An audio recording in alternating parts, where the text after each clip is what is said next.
Mr. Chair, Yes, go ahead, Mr. President. nagtataka ako hanggang ngayon ng Justice Department hindi pa nag-file ng kaso hanggang ngayon.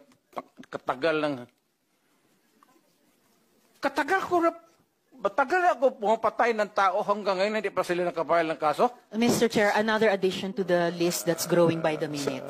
Okay, for the record, Mr. President.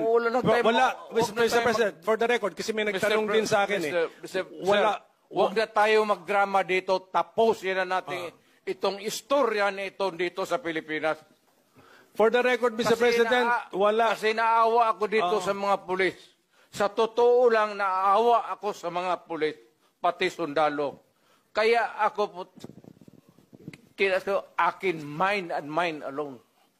Pag nag-inutusan ko ito, mag-operate itong mga buang na ito, kung anong mangyari akin yan, I'm emotional because I've been longing to state this particular sentiment. Protektado ko yan sila.